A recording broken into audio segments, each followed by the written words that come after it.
Look forward to what you have to say. All right. Please be seated.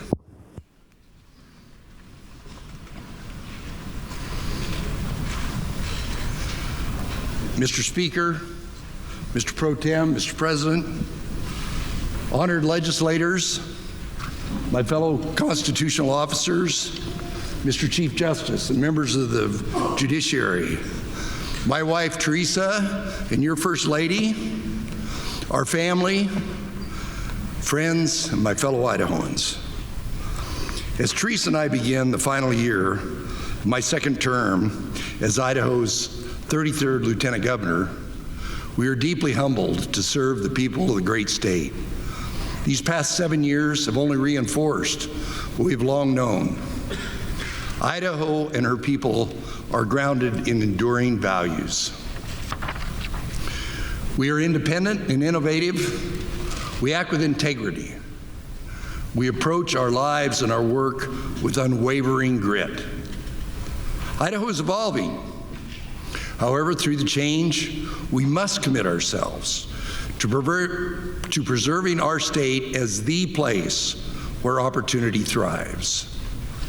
We must dedicate ourselves to carrying forward the values that defined us, making sure they endure for generations to come. We have some very special guests with us today. Idaho's past 3 governors and first ladies. Idaho's 32nd governor, Governor Butch Otter and First Lady Lori. Idaho's 31st governor, U.S. Senator Jim Risch and First Lady Vicki. And Idaho's 30th governor, Governor Dirk Kempthorne and First Lady Patricia. Governors and First Ladies, would you please stand?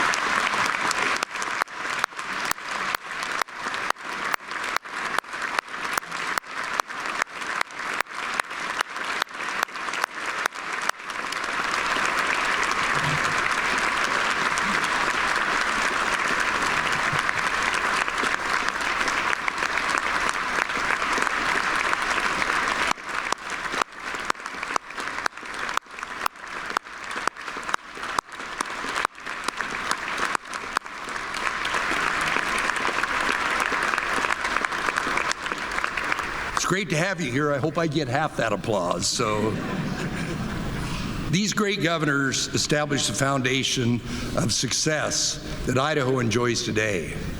They brought a passionate, principled, and purposeful approach to leadership. And their decisions prioritized long-term well-being of our state, which remains central to Idaho's prosperity. Thank you for being here. This year, America turns 250 years old, a milestone that invites celebration, reflection, and hope. We also mark the 25th anniversary of 9/11. We remember the patriotism, unity, and sense of community that emerged from that tragedy. In the year ahead, we'll build on that spirit by creating new opportunities for communities across Idaho to serve God and one another, to show love for our neighbors. For 2.5 centuries, the United States of America has been defined by the idea that freedom and opportunity belong to all. As we look to the future of our great country, this same idea will unite us as it always has. On the 250th commemoration of our country's birth, let's recognize and thank the generations who built this nation and those who defend it today, our active military members and veterans. If you have served our country in the military, please stand so we can thank you.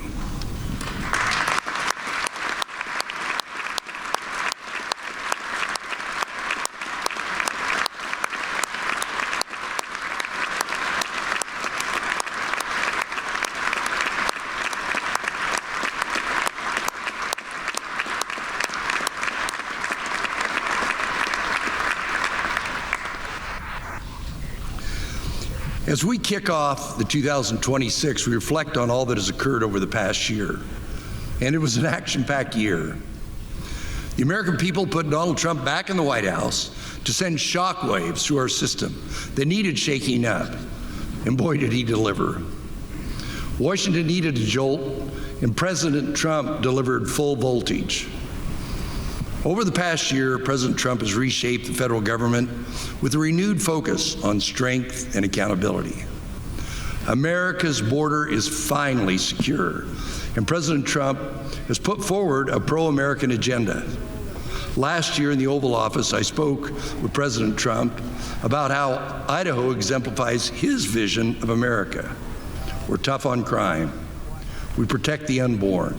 We eliminated CRT and DEI, and we led the nation in preventing men from competing in women's sports.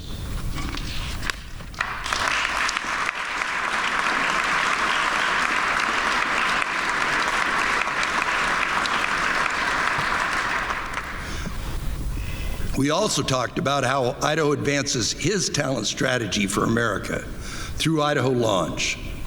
Together, we are putting America workers first. Innovative workforce training programs power a modern economy, reinforce America's competitive dominance over China, and help Idaho workers earn more and afford more. Launch remains one of my top priorities for one simple reason: it's working. More Idaho kids are choosing to stay in Idaho after high school than ever before. And post-secondary enrollment is declining across the nation, but not in Idaho. Idaho is bucking the trend. Now, in year 2, Launch is preparing young Idahoans to step directly into the most demand jobs in our state, including skilled mechanics, healthcare workers, teachers, and others. I'm grateful for the Trump team's support of Launch. I was honored to host Labor Secretary Lori Chavez DeRemer last year to celebrate it. The Idaho legislature and I will continue to partner together to help President Trump deliver on his promise to fight for the Idaho worker. For Idaho, the change from the last administration to having Republicans in the White House is now night and day. Under Biden, Idaho was kept more or less in the dark. But now, we have a real partner at the federal level. Nowhere is that more obvious than in safety. Ask any law enforcement officer on the ground and they'll tell you, under the last administration, immigration enforcement wasn't just slowed down, it was put on ice. I knew you'd get it. That changed 1 year ago. The American people delivered a mandate, enforce the law, and keep our people safe. Idaho was ready to step up. Through Operation No Return, the Idaho State Police are removing dangerous illegal alien criminals from our neighborhoods. We're talking about child rapists, stalkers, violent offenders, kidnappers, and drug traffickers. That's what real public safety looks like. Colonel Bill Gardner, head of the Idaho State Police, is here with some of our troopers who jumped at the chance to help. Colonel and troopers, Idaho is among the safest state in the nation because of you. Please stand so we can thank you.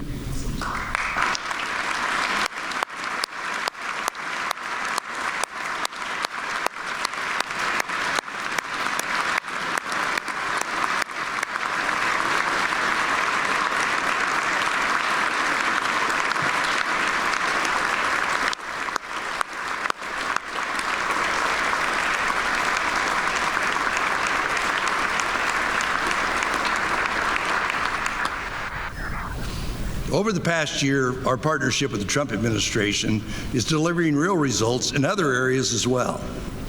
Last year, I was proud to host HH Secretary RFK Jr. We were showcasing Idaho's leadership in Make America Healthy Again movement, from restricting cell phone use in schools to eliminating candy and soda in the food stamp program. We're also partnering with the Trump team to deliver results in energy dominance. The Idaho National Laboratory in Idaho Falls has been at the forefront of nuclear energy research for decades. And today, under President Trump, America is experiencing a nuclear energy resurgence.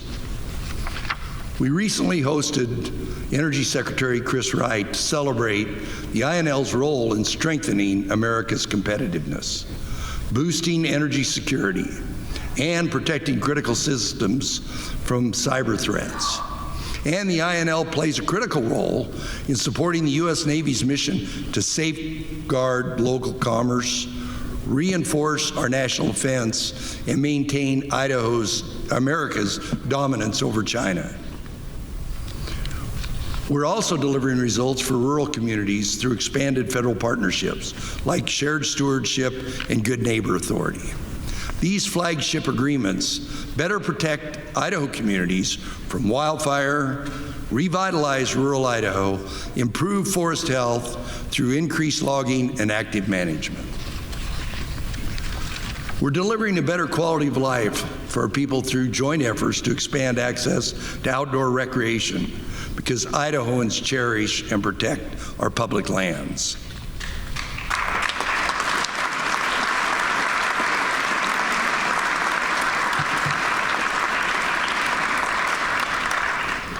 And we're creating jobs through faster and more efficient permitting for a variety of projects, from mining to energy production. We're also partnering with President Trump to deliver results for Idahoans by championing common sense values, like education freedom and standing up for women's sports. In fact, tomorrow, Idaho goes before the U.S. Supreme Court to defend our first-in-the-nation law to protect women's sports.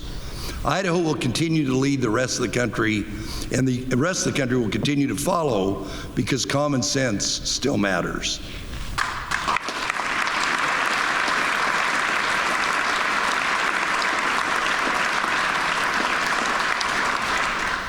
Of course, no look back at the past year would be complete without acknowledging a new addition to the American vocabulary, Doge. The term may be new, but the principle behind it is something Idaho has long embraced, that elected leaders should always seek to reduce the government's regulatory footprint in the lives of citizens and maximize government efficiency. During my time as governor, together, we made Idaho the least regulated state in the nation. We cut or streamlined 95% of rules and regulations. For anyone who's been bald a little longer than they planned, that's not just a haircut, that's a buzz cut.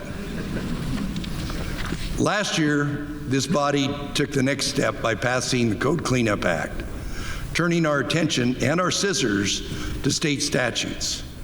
The agencies of my administration got to work, dedicated countless hours to scrub the Idaho Code and deliver our red tape rollback report to the Idaho legislature. The report follows through on a key component of the Idaho Act. Our report recommends repealing 145,000 words of state law, the equivalent of the length of 20 football fields if you lined up the words end to end.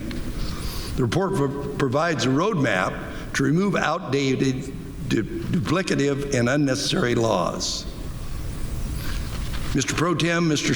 Speaker, here's our red tape rollback plan for the legislature's consideration.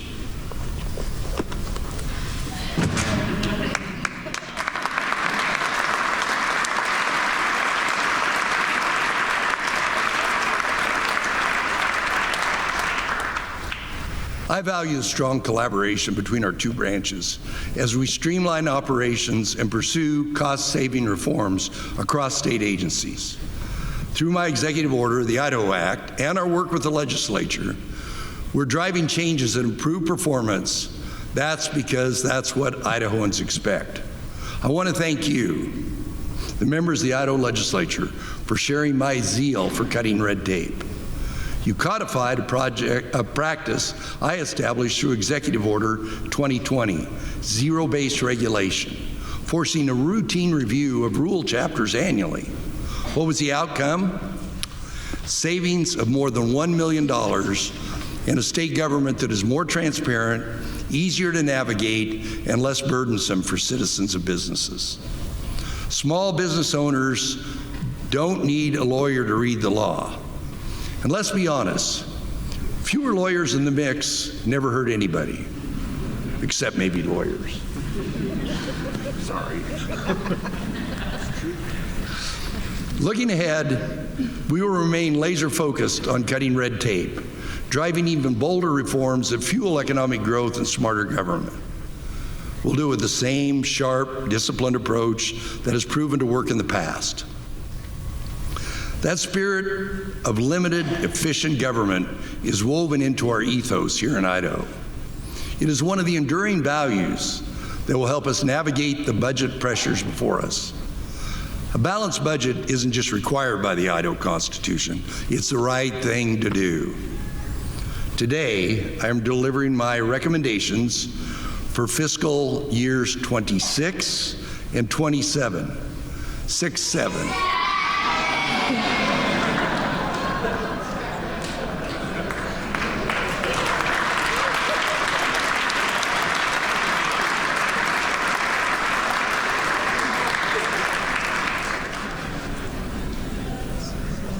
That went over a lot better than I thought it would. It is called the Enduring Idaho Plan. The plan is named with purpose. Enduring captures a vision of Idaho that is resilient, strong, and built for the long term. Thanks to years of smart governing, Butch, Jim, and Dirk, our success is not temporary. It will stand the test of time if we continue to make smart decisions. A combination of factors has shifted us from years of record budget surpluses driven by rapid population growth, business expansion, and one-time federal funds to a period ahead that demands restraint. Thankfully, the way we have governed in recent years has positioned Idaho to weather the revenue challenges ahead. Together, we use one-time federal funds responsibly on one-time needs, not ongoing programs that will expand long-term obligations. We invested in critical infrastructure, roads, water, sewer, broadband, state parks, and others, while eliminating years of deferred maintenance in state buildings. We paid down debt, and Idaho now boasts the lowest per capita debt in the nation.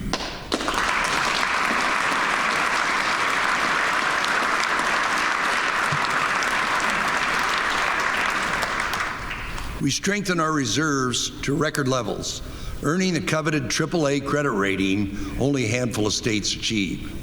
Taken together, these actions position us to achieve a balanced budget in the coming years and maintain confidence in Idaho's economic future.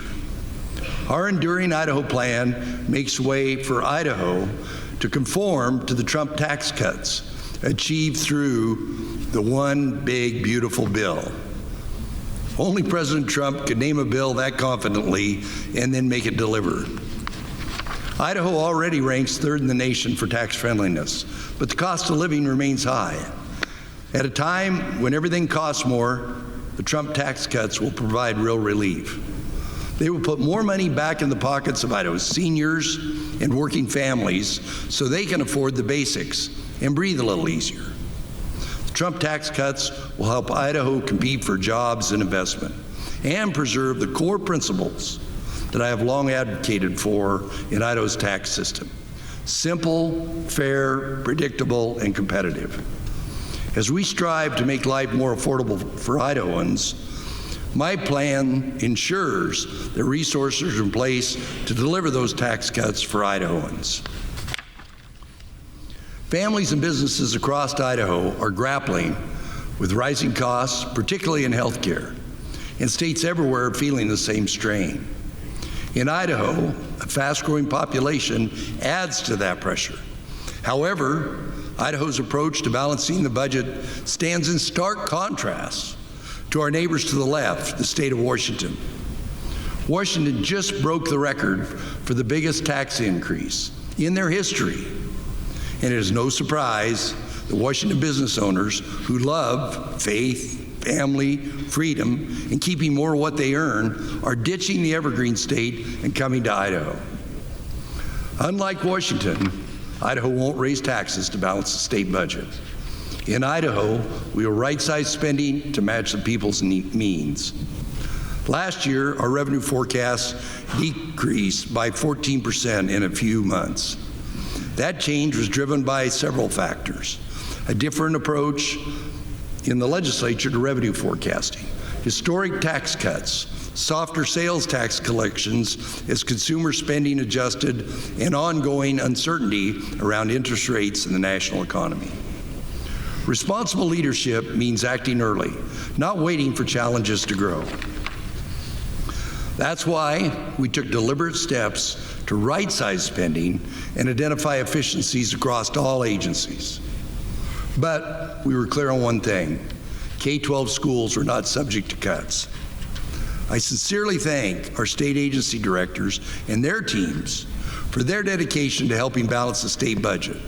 They are truly top-notch professionals and proud Idahoans committed to doing what's best for our state. Please join me in a round of applause to show our deep appreciation for our state agency directors and our state employees.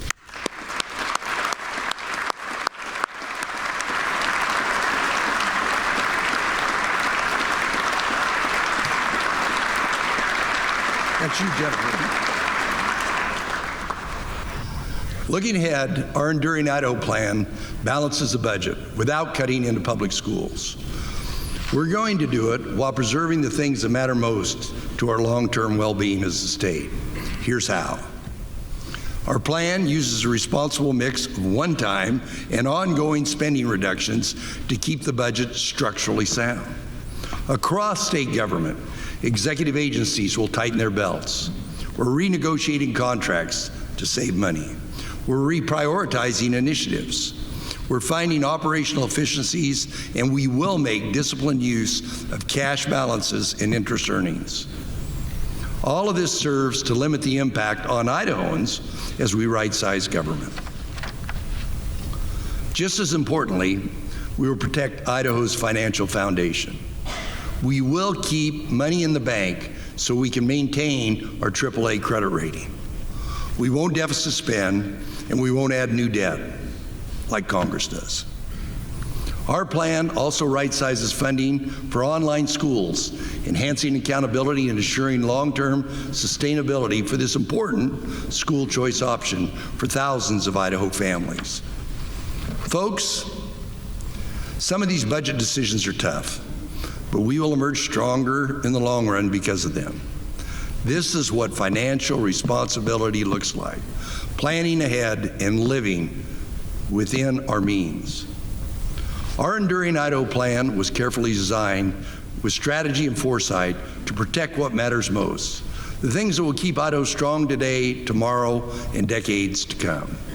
That starts with our public schools. Together, we've increased state support for public schools by 70% since I first took office. And we significantly raised teacher pay, investing 7 times more in literacy programs, driving better reading scores. We made historic investments in school facilities that also served as property tax relief. And we added more discretionary funding so schools can stay flexible and responsible to local needs. I appreciate Debbie Critchfield for her strong partnership in supporting education. She deserves credit for advancing new solutions for special education students in our public schools. Debbie, thank you.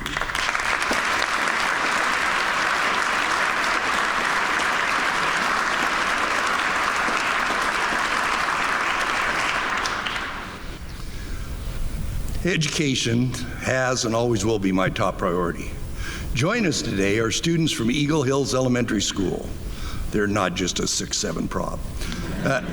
To remind us of why young people are at the heart of everything we do. Kids, can you please give a big hello to the lawmakers? Stand up.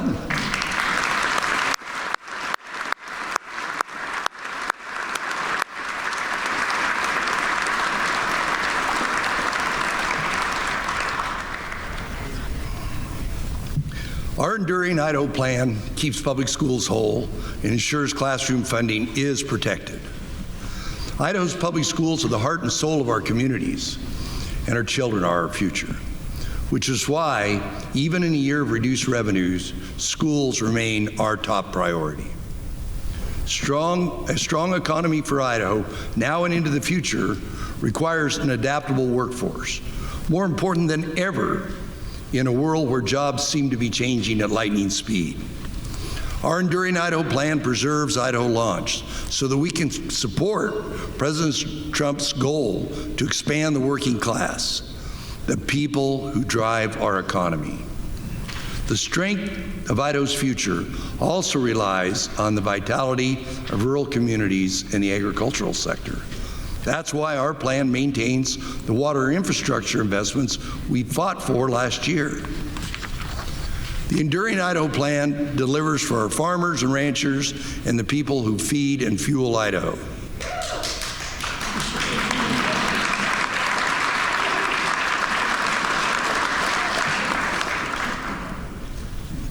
And of course, the health and the well-being of the people in Idaho are key to our lasting success. That's why our Enduring Idaho plan safeguards access to health care, particularly in rural communities. We know the affordability and accessibility of health care tops the list of concerns for Idahoans right now.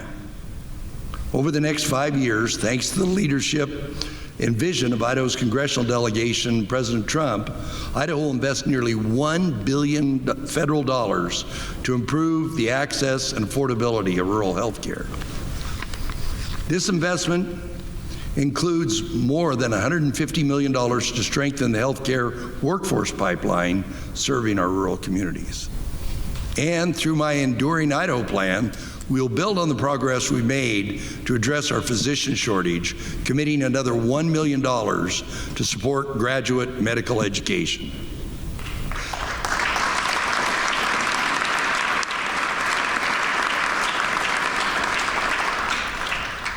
This plan tackles one of the most important aspects in the lives of Idahoans we serve, because a healthy Idaho is a thriving Idaho. My friends, the state of our state is strong. We do face challenges, but we've laid a solid foundation for enduring and long-term prosperity.